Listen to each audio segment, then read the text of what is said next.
कल का दिन थोड़ा सा सरप्राइजिंग था। हमारा प्लान था कि हम आराम से कर्णप्रयाग पहुंच जाएंगे, लेकिन पहाड़ों का मौसम किसी के कंट्रोल में नहीं होता। अचानक से बारिश शुरू हो गई, विजिबिलिटी भी कम हो गई और रोड्स काफ़ी स्लिपरी हो गई थी।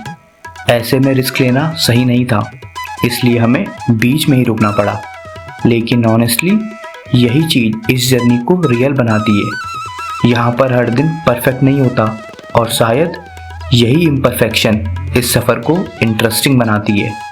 तो आज हम उसी अधूरी जर्नी को कंटिन्यू कर रहे हैं, लेकिन आज का प्लान थोड़ा सा खास है। आज हम सिर्फ ट्रैवल नहीं करेंगे, बल्कि रास्ते में कुछ ऐसे प्लेसेस भी एक्सप्लोर करेंगे जो हिस्ट्री, अध्यात्म और ज्योग्राफी तीनों का मिक्स है। सबसे पहले हम निकलेंगे आदि बद्री की तरफ। अब अगर आप उत्तराखंड के टेम्पल्स के बारे में जानते हो तो आपने बद्रीनाथ का नाम जरूर सुना होगा, लेकिन बहुत कम लोग जानते हैं कि आदि बद्री का कनेक्शन भी उसी ट्रेडिशन से जुड़ा हुआ है। यहाँ पर कुल 16 छोटे छोटे मंदिर हैं जो भगवान विष्णु को डेडिकेटेड किए गए हैं।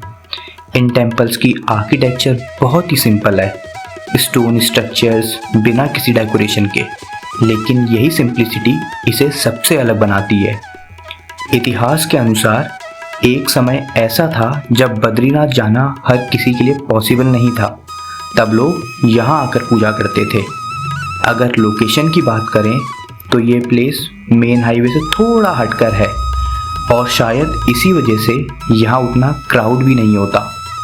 यहाँ का माहौल बहुत शांत है, कोई लाउड नॉइस नहीं, कोई रश नहीं, बस माउंटेन्स, टेम्पल्स और एक अलग ही काइंड का पीस। आदि बद्री एक्सप्लोर करने के बाद अब हम आगे बढ़ेंगे कर्णप्रयाग की तरफ।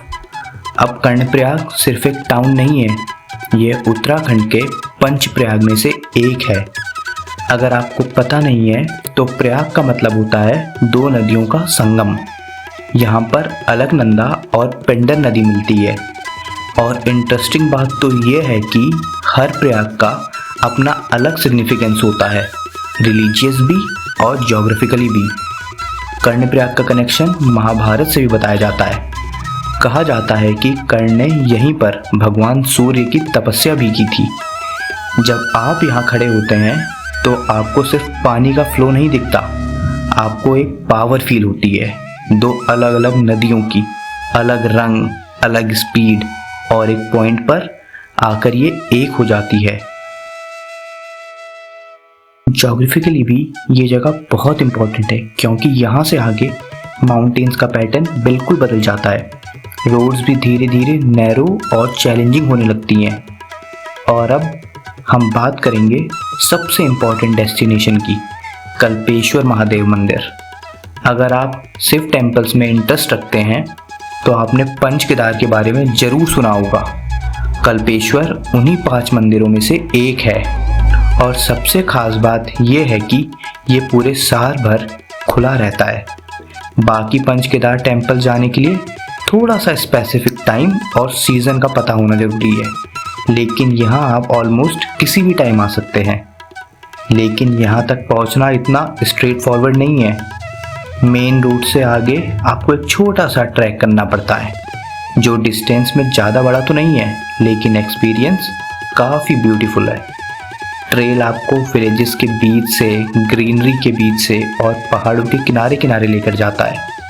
और जैसे जैसे आप आगे बढ़ते हो नेटवर्क धीरे धीरे गायब हो जाता है, नॉइज़ ख़त्म हो जाती है और सिर्फ नेचर की आवाज़ रह जाती है। टेम्पल्स खुद एक केव के अंदर स्थित है और यहाँ भगवान शिव की जटाओं की पूजा होती है। यहाँ का एनवायरनमेंट काफ़ी बड़े टेम्पल से काफ़ी अलग है। यहाँ कोई हैवी क्राउड नहीं, कोई कमर्शियल सेटअप नहीं, बस एक रॉ अनटच्ड स्पिरिचुअल फील है। तो ओवरऑल अगर हम देखें तो आज का दिन सिर्फ एक ट्रैवल डे नहीं है। आज हम कवर करेंगे एक एंशिएंट टेम्पल कॉम्प्लेक्स, एक संगम और एक हिडन केव टेम्पल ट्रैक। तीनों कंप्लीटली डिफरेंट एक्सपीरियंसेस हैं, लेकिन एक ही रूट में है। तो अब देखते हैं आज का दिन हमें क्या क्या दिखाता है, कितने चैलेंजेस आते हैं और क्या ये प्लान आज पूरा होगा भी या नहीं। तो चलिए आज का दिन हम शुरू से शुरू करते हैं और देखते हैं कि आज पूरे दिन हम क्या क्या करने वाले हैं और वो चीज़ें कैसे होंगी। तो चलिए लेट्स गो और हम इस वीडियो को स्टार्ट करते हैं।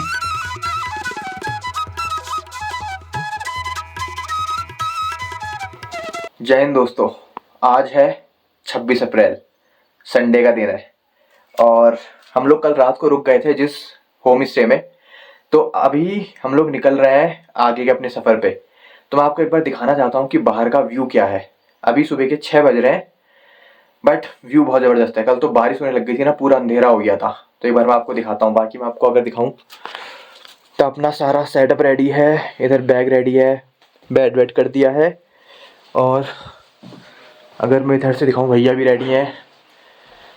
और ये कुछ यहाँ से ऐसा व्यू है, बहुत बढ़िया व्यू है। अब निकलते हैं और अब सीधे आपको गाड़ी पे मिलते हैं, फिर वही बात होगी कि आगे का हमारा प्लान क्या है। हम लोग बाहर आ चुके हैं। ये हमारा होम स्टे था, यहाँ पे हमने बाइक रखी थी, अभी कोल्ड स्टार्ट कर रखा है। और अब हम यहाँ से नीचे को चले जाएंगे कर्णप्रयाग के लिए और वहाँ पे आपको हल्की हल्की धूप नज़र आ रही होगी। तो यहीं पे था हमारा नीचे जाके ना होम स्टे हमारा। और कुछ इस टाइप का यहाँ से नज़ारा दिखता है। पीछे वो मैं आपको जो भी वो क्या कहते हैं पहाड़ दिखा रहा था, ऊपर छोटे छोटे घर दिख रहे हैं और धूप उस तरफ से निकल रही है, मतलब उस तरफ आ चुकी है, नीचे नहीं आ रही है अभी। तो अपनी गाड़ी कोल्ड स्टार्ट हो रही है तब तक। तो चलिए चलते हैं, फिर आपसे आगे मुलाकात होती है रास्ते पे। और फाइनली हम लोग अपनी बाइक पे आ चुके हैं और अब हम जा रहे हैं आदि बद्री की तरफ। आदि बद्री जैसे कि आपको पता है कि जो पंच बद्री हैं उनमें से एक बद्री है और सबसे पहला बद्री जो है वो आदि बद्री ही है। और उसके बाद पड़ेगा हमारा कर्णप्रयाग। तो कर्णप्रयाग 30 किलोमीटर है और उससे पहले मेरे ख्याल से यहाँ से 10-12 किलोमीटर होगा आदि बद्री।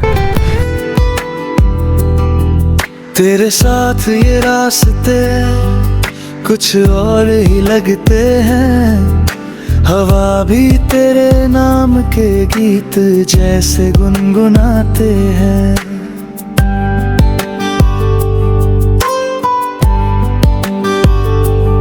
हम लोग जब से वहाँ से चले हैं ना अपने कमरे से, तब से हम लोग बस नीचे ही उतर रहे हैं। ऐसा लग रहा है जैसे कि हम लोग पहले पहाड़ में थे बहुत ऊपर और उसके बाद अब हम लोग प्लेन्स की तरफ जा रहे हैं, बट ऐसा नहीं है। अभी हम कर्णप्रयाग की तरफ जा रहे हैं और कर्णप्रयाग के बाद फिर से हमें पहाड़ी मतलब ऊपर कोई अपहिल मिल जाएगा।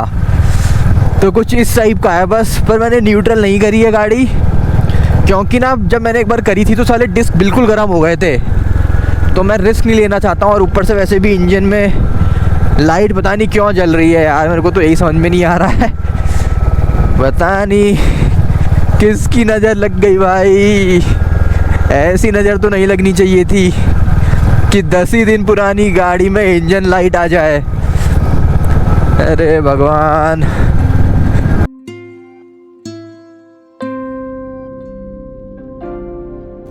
अब हम पहुंच चुके हैं आदि बद्री और पहली नज़र में ये जगह जितनी सिंपल दिखती है उतनी ही ज़्यादा हिस्टोरिकल और इम्पोर्टेंट भी है।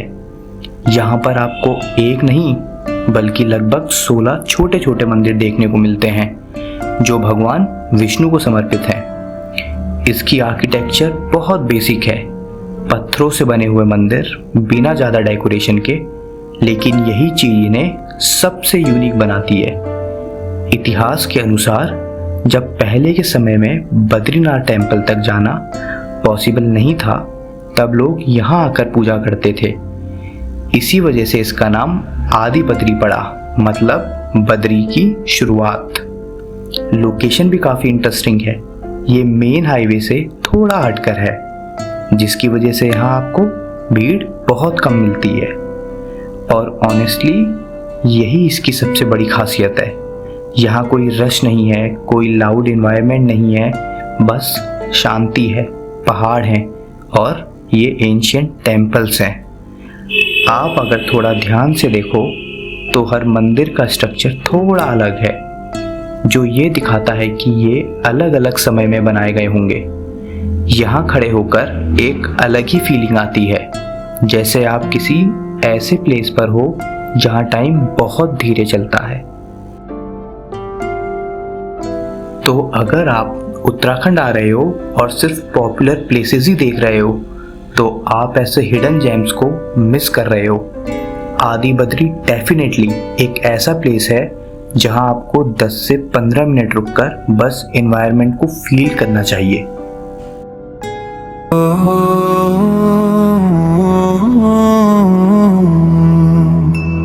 आदि बद्री धाम्नि दिव्ये विष्णु शांति प्रदायकम भक्तानां हृदि नित्यं श्रद्धा दीप प्रजायते।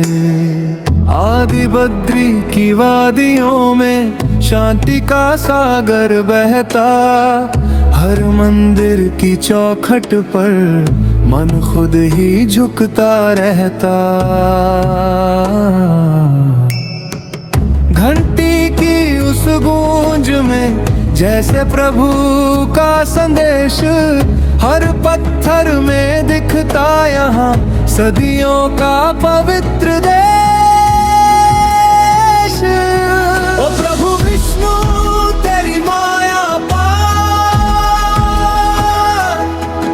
तेरे दर पे मिले हर दिल को प्यार।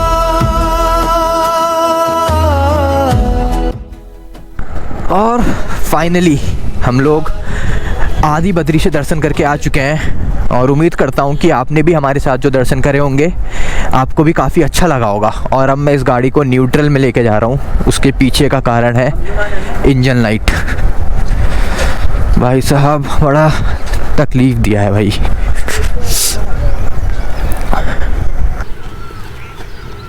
अभी हम लोग रुके हुए हैं अपनी गाड़ी को लेके, क्योंकि अभी हमें जाना है कर्णप्रयाग सर्विस करवाने के लिए। ये पहली रॉयल इनफील्ड होगी जो 2 दिन सर्विस करवाने के बाद दोबारा सर्विस करवाने के लिए जाने वाली है। और यहाँ पे मैं आपको ना नज़ारे दिखाता हूँ कुछ। ये देखिए पूरे इतने सारे हेयर पिन बैंड हैं यहाँ पे।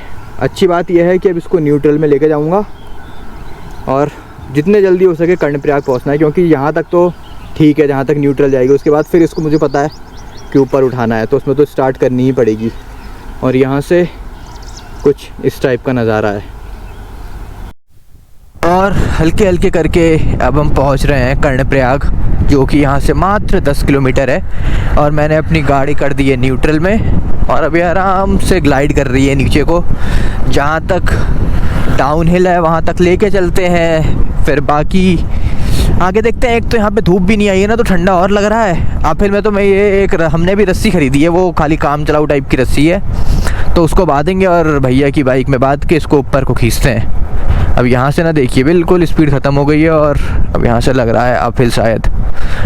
जितना होगा उतना करते हैं, क्योंकि अभी टाइम हो रहा है 8:45 और हमें 9 बजे तक किसी भी हालत में पहुँचना है सर्विस सेंटर, क्योंकि आज संडे है और सर्विस सेंटर का हाल सबको पता है कि क्या होता है। और फाइनली हम पहुंचने वाले हैं कर्णप्रयाग, जो कि अब बचा होगा 3 से 4 किलोमीटर। और जो मेरे राइट हैंड साइड में नदी बह रही है ये है पिंडर नदी। और पिंडर नदी आप सबको पता है, अगर आपने मेरे को फॉलो करा है, कि ये पिंडारी ग्लेशियर से निकलती है। तो अगर आपने वो सीरीज़ नहीं देखी है तो आप वो भी देखिएगा। तो वो भी एक अपने आप में एक अलग अनुभव था मेरे लिए।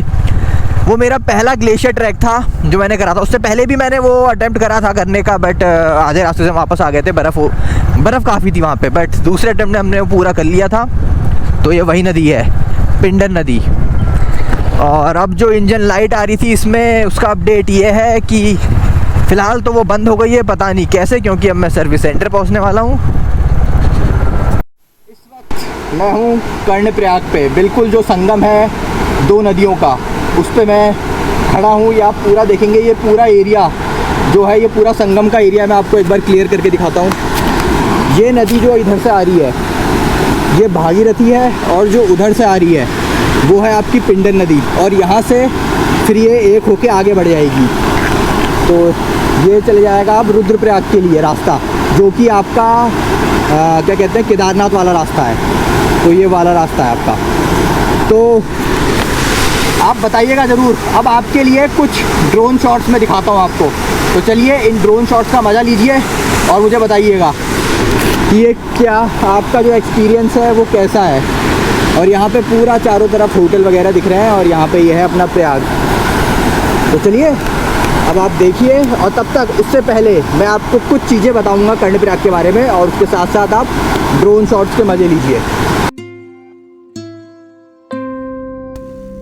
तो अभी हम पहुंच चुके हैं कर्णप्रयाग, और ये जगह सिर्फ एक टाउन नहीं है बल्कि उत्तराखंड के सबसे इम्पोर्टेंट संगम स्थलों में से एक है। जैसे कि नाम से ही पता चलता है प्रयाग, जिसका मतलब होता है दो नदियों का संगम। और यहाँ पर अलकनंदा और पिंडर नदी आपस में मिलती हैं। अगर आप ध्यान से देखोगे तो दोनों नदियों का रंग और फ्लो अलग अलग दिखाई देता है, और एक तरफ कंपैरेटिवली शांत फ्लो तो दूसरी तरफ थोड़ा तेज बहाव है, और फिर एक पॉइंट पर आकर ये दोनों एक हो जाती हैं। यही चीज इस जगह को विजुअली भी बहुत खास बनाती है। कर्णप्रयाग का कनेक्शन महाभारत से भी जुड़ा हुआ है। कहा जाता है कि महान योद्धा कर्ण ने यहाँ पर भगवान सूर्य की तपस्या करी थी, और उसी के नाम पर इस जगह का नाम कर्णप्रयाग पड़ा। तो यहाँ आपको सिर्फ नेचुरल ब्यूटी नहीं बल्कि हिस्ट्री और माइथोलॉजी का भी स्ट्रॉन्ग कनेक्शन मिलता है। ज्योग्राफिकली भी ये जगह काफ़ी इम्पोर्टेंट है। यहाँ से आगे का पूरा टेरेन धीरे धीरे बदलने लगता है। रोड्स थोड़ी नैरो हो जाती हैं, एलिवेशन बढ़ जाता है, और आपको एक्चुअल माउंटेन ड्राइविंग का फील आने लगता है। अगर आप ट्रैवल कर रहे हो तो यहाँ रुककर 10-15 मिनट जरूर स्पेंड करें, सिर्फ फोटो लेने के लिए नहीं बल्कि संगम को ऑब्जर्व करने के लिए। जब आप यहाँ खड़े होकर इन नदियों को मिलते हुए देखते हो तो एक अलग ही कामनेस फील होती है, थोड़ी रॉसी और थोड़ी पावरफुल। तो कर्णप्रयाग सिर्फ एक स्टॉप नहीं है, ये एक ऐसा पॉइंट है जहाँ नेचर, हिस्ट्री और अध्यात्म तीनों एक साथ मिलते हैं। हम लोग निकल चुके हैं कर्णप्रयाग से आगे, और मैंने यहाँ पे अपनी गाड़ी भी चेक करवा ली है। वो खाली मेरे मन का वहम था और कुछ नहीं। और अब हम रेडी हैं अपने आगे के सफ़र के लिए। और जो मैं आपसे कह रहा था वो लाइट जल रही है, वो उसकी ऐसी दिक्कत है, वो कोई वैसी दिक्कत नहीं है। वो बार बार एक आध बार आप ऑन करोगे गाड़ी, बंद करोगे ऑन करोगे, वो अपने आप चले जाएगी, बता रहे थे। और बात रही आवाज़ की, तो ये इसकी नेचुरल साउंड है। वहम पाल लिया था मैंने पता नहीं किस चीज़ का। तो सब कुछ ठीक है। अब चलते हैं वे टू जोशीमठ। और अब यहाँ से हम आ चुके हैं बद्रीनाथ वाले रास्ते पे। एक रास्ता हमने पीछे छोड़ा, जो आपने अभी ब्रिज देखा होगा एक, तो ब्रिज से जो रास्ता चले जाएगा वो चले जाएगा आपका रुद्रप्रयाग होते हुए, क्या कहते हैं, केदारनाथ। और हम जा रहे हैं बद्रीनाथ की तरफ। मतलब बद्रीनाथ तो नहीं जा रहे हैं, बट बद्रीनाथ वाले रूट पे हैं। और ये देखिए हाईवे, क्या हाईवे है भाई साहब। इसी के लिए तो ये 350 सीसी है। तो चलिए हम एंजॉय करते हैं इस राइड को। मज़ा आने वाला है काफ़ी, आपको भी और हमें भी। और ये जो आप यहाँ पे देख रहे हैं ना, कंस्ट्रक्शन का काम चल रहा है। ये कर्णप्रयाग तक की जो रेलवे लाइन बन रही है ना, वो है। मेरे ख्याल से 14.5 किलोमीटर की यहाँ पे जो टनल है वो खोदी जाएगी या खोदी जा चुकी है। तो यहाँ तक अगर आप बाद में इन फ्यूचर कभी आते हैं तो आपको यहाँ तक बिल्कुल वो मिलने वाला है, रेलवे की कनेक्टिविटी। तो ये जो चार धाम के लिए जो भी श्रद्धालु आते हैं उनके लिए ठीक हो जाएगा, क्योंकि उनको फिर बार बार आपका क्या कहते हैं, हरिद्वार जाओ, देहरादून जाओ, वहाँ से बस पकड़ो वाला झंझट खत्म हो जाएगा। दूसरी चीज़ ये कि जो रश लगता है, जो ट्रैफिक लगता है, वो सारा ख़त्म हो जाएगा।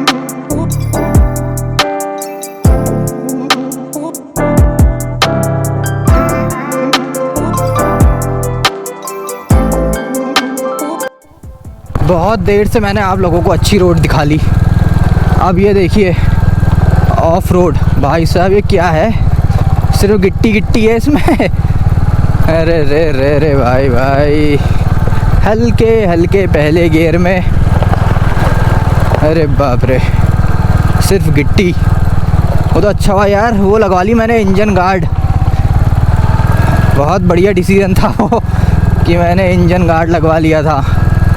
एक गिट्टी बजने की तो आवाज़ आई मुझे। और ये देखिए यार पेड़, गजब गजब का कलर है इसका।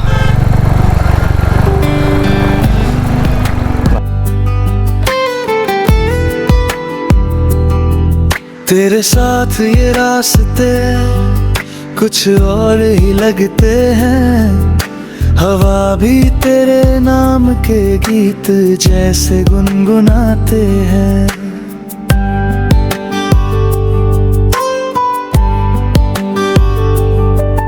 इन पहाड़ों की बाहों में दिल तेरा हो जाता है, हर मोड़ पे तेरा चेहरा ही नजर आता है। ओ तू पास हो या दूर कहीं, हर धड़कन तुझसे जुड़ी रहे। मुझसे एक स्पॉट हो चुका है मिस, और वो है नंदप्रयाग का। और वो इसलिए मिस हो गया क्योंकि जब नंदप्रयाग आया ना तो वहाँ पे लगा था जाम, और वो जाम जब तक खुलता, जब तक हम आगे निकलते, तब तक मेरे दिमाग से निकल गया था कि मतलब मैं नंदप्रयाग में हूँ। मतलब मेरे दिमाग में था भी नहीं कि हम अभी नंदप्रयाग में हैं। जब हम लोग वहाँ से जाम खुला, हम वहाँ से आगे आ गए 10 किलोमीटर के करीब, तब मुझे बताया कि मतलब जहाँ पे जाम लगा था वो नंदप्रयाग था। अब मैं सोच रहा हूँ कि मैं इतनी देर से बोल रहा था कि नंदप्रयाग पहुँचने वाले हैं, नंदप्रयाग पहुँचने वाले हैं। चलिए कोई बात नहीं, हो जाता है कभी कभी मिस, क्योंकि जाम बहुत लग रहा है। और ये देखिए बिल्कुल गलियारे जैसे बनाए हैं पहाड़ काट के, कहीं कहीं पे बिल्कुल पतला, और ये देखिए अब यहाँ पे एकदम से, अरे यार चौड़ा सा। अभी हम लोग आगे की तरफ जा रहे थे तो हमने यहाँ पे एक चाय ब्रेक लिया छोटा सा। मैं आपको एक लोकेशन दिखाता हूँ कि हमने कहाँ पे एक ब्रेक लिया है। तो हमने अपनी गाड़ी यहाँ खड़ी कर दी ताकि थोड़ा इंजन भी इसका ठंडा हो जाए, बहुत देर से गाड़ी चल रही है ये। तो ये है, और हम इस वक्त हाईवे पे हैं, बिल्कुल हाईवे पे। और ये है छोटा सा एक ढाबा जहाँ पे हमने अभी छोटा सा चाय ब्रेक लिया है। और भैया को लग रही थी भूख, तो भैया ने ऑर्डर कर लिया अपने लिए दाल चावल हाफ़ प्लेट। और मैं यहाँ से अगर बाहर का नज़ारा दिखाऊँ आपको तो कुछ इस टाइप का है।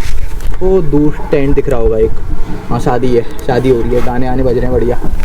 और ये जो रोड नीचे से आ रही है ना, इसी रोड से अभी हम लोग ऊपर की तरफ आए हैं। तो ये कुछ है, अभी यहाँ पे छोटा सा ब्रेक लेते हैं और गाड़ी का इंजन भी ठंडा हो जाए, हम भी थोड़ा पानी वानी पी के हाइड्रेट हो जाएं, और भैया अपनी पेट पूजा कर लें। तो चलिए थोड़ा रेस्ट करते हैं हम भी। अब आपसे जब गाड़ी चलेगी तो आपसे बात होगी, तब तक आप बने रहिए। और अभी तक अगर आपने लाइक और सब्सक्राइब नहीं करा है तो एक लाइक और सब्सक्राइब। ये देखो यहाँ पे सोने की व्यवस्था भी है इनके, बढ़िया बढ़िया। अब यहीं पे थोड़ा देर 5 मिनट 15 मिनट यहीं पे अब कमर सीधी करी जाएगी। लोकल के जो ये ढाबे और रेस्टोरेंट होते हैं इनमें यही सुविधा होती है कि आराम से आराम करो और बढ़िया करके टेंशन फ्री। तो यहाँ पे लेट जाओ ज़्यादा ठंडी बस बस बस 15 मिनट अब लेटते हैं यहाँ पे, फिर चलते हैं। तब तक गाड़ी का इंजन भी ठंडा हो जाएगा। तो चलिए अब आपसे आगे मिलते हैं, तब तक आप पेट पूजा कर लीजिए। ओके। और यही भैया है जिनका ढाबा है। एक प्लेट और ना हो यार, मैं देखता नहीं।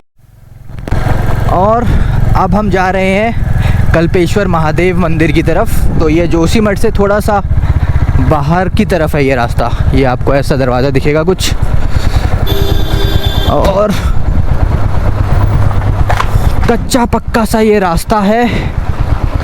और यही है मेरे ख्याल से तो रास्ता जो जाएगा कल्पेश्वर महादेव की तरफ। मैं आपको ये रास्ता दिखाता हूँ। ये रास्ता देख रहे हैं, कितना कच्चा रास्ता है ये, बहुत ही कच्चा रास्ता है। और ये पहाड़ देखिए एक बार, भाई साहब देखो ना, थोड़ी गाड़ी किनारे लगानी पड़ेगी क्योंकि आगे से आ रही है गाड़ी। तो अब यहाँ पे लगाते हैं ताकि ये गाड़ी निकल जाएगी आराम से। अब यहाँ से देखते हैं भाई कितना है, वरना मैं तो पैदल ही जाऊँगा यार। भाई इतना तो नहीं है बस कि इस गाड़ी को लेके जाना। क्या लग रहा है भाई, क्या ही लग रहा है। चलिए आपको थोड़ा सा उधर दिखाता हूँ मैं कि कैसा सीन है। ये बह रही है नदी और यहीं से है रास्ता। क्या सीन है भाई, क्या सीन है। चलिए अब आपसे थोड़ी देर में मुलाकात होती है। थोड़ा गाड़ी को भी रेस्ट दूँ क्योंकि पहले गियर में ही ला रहा हूँ मैं गाड़ी। ये देखिए एंकर, गाड़ी का हाल भाई साहब। चलिए अब आगे मिलते हैं आपसे।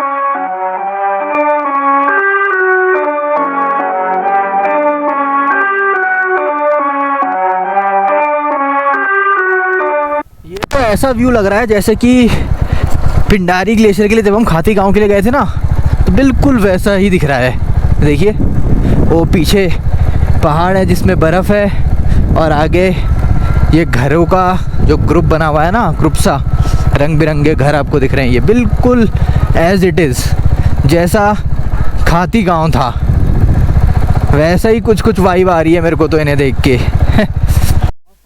हम लोग पहुंच चुके हैं कल्पेश्वर महादेव का, जहाँ से ट्रैक स्टार्ट होता है वहाँ पे हम पहुँच चुके हैं और वहाँ पे हमने गाड़ी लगा दी है पार्किंग में। और ये है यहाँ से कुछ नज़ारा, ये कल्पेश्वर वाटरफॉल कहते हैं इसे। और यहाँ पे कुछ तो स्ट्रक्चर बन रहा है, पता नहीं क्या है। तो गाड़ी भी आ रही है ऊपर से। तो चलिए यहाँ से ट्रैक स्टार्ट करते हैं और फिर आपको आगे मिलते हैं, ठीक है।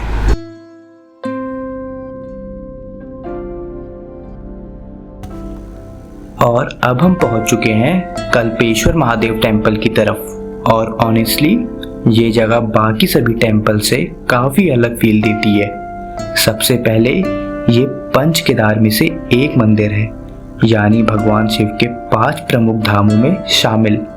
लेकिन इसकी सबसे खास बात ये है कि ये पूरे साल खुला रहता है, जबकि बाकी पंच केदार टेम्पल्स में जाने के लिए लिमिटेड सीजन्स ही होते हैं।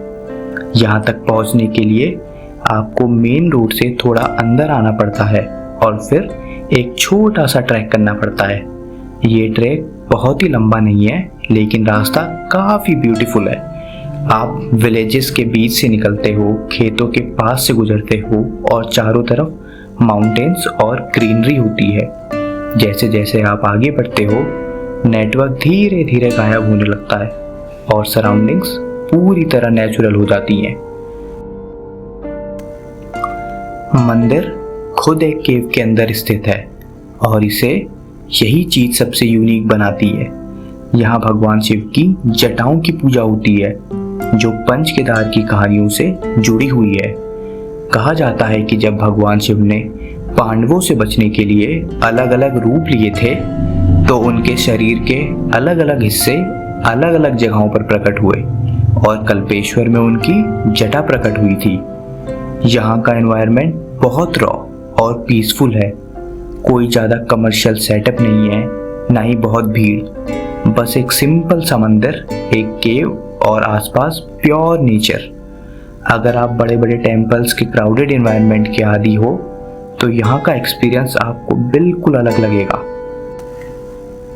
तो कल्पेश्वर सिर्फ एक टेम्पल विजिट नहीं है, ये एक छोटा सा ट्रैक, एक माइथोलॉजिकल कनेक्शन और एक पीसफुल एक्सपीरियंस, तीनों का कॉम्बिनेशन है। और शायद यही वजह है कि ये जगह इतनी स्पेशल बन जाती है। अभी इस पूरे मंदिर में मैं हूँ और जो मेरे साथ थे भैया वो हैं, और कोई नहीं है। लगा लीजिए ये इतना इम्पोर्टेंट मंदिर है, मतलब पंच केदार में से एक है ये। तब भी यहाँ भीड़ ना बिल्कुल भी नहीं है, सिर्फ पंडित जी हैं, मैं हूँ और एक भैया हैं और कुछ हमारे साथी। वो देखिए वो अकेले वही दिख रहे होंगे, वो भैया उधर आ रहे हैं ना ऊपर, बस और कोई नहीं है, पूरा खाली।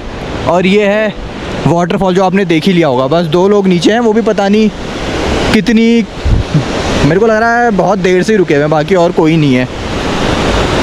तो ये कुछ सीन है यहाँ का। और ये है अपने, हेलो डॉगो, ये पूरी गैंग आ रही है। ले डॉगो, ये बहुत देर से फॉलो कर रहे हैं कुछ, पूरा परिवार। ले, एक ये है हेड और ये हैं 2 उसकी वाइफ और ये है उसका बच्चा। है डॉगो, डॉगो। तो चलिए आगे चलते हैं। हम निकल चुके हैं मंदिर से और अब हम जा रहे हैं आपका जोशीमठ की तरफ। तो जोशीमठ जाने में अभी हमें लगने वाले हैं करीब 1-1.5 घंटा और वो है यहाँ से 13-14 किलोमीटर। और मैं आपको एक चीज़ दिखाना चाहता हूँ, वो देखिए मेरे सामने, वो बर्फ़ से ढकी हुई पहाड़ी आपको साफ साफ नज़र आने वाली है। ओ बाप रे। तो चलिए मैं बंद करता हूँ क्योंकि रास्ते फिर से ख़राब हो चुके हैं। और वो देखिए एक बार नज़ारा।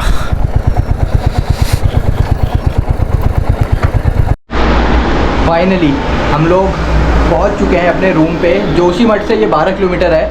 हमने पहले ले लिया क्योंकि ना अभी एक बूढ़ा बद्री करके एक जो पंच बद्री में से एक है मंदिर, तो वो हमसे अभी हो नहीं पाता क्योंकि शाम बहुत ज़्यादा हो गई थी। तो हमने सोचा कि उसके पास ही ले लेते हैं और कल जोशीमठ चले जाएंगे। तो जोशीमठ ज़्यादा दूर नहीं है, यहाँ से 12 किलोमीटर होगा।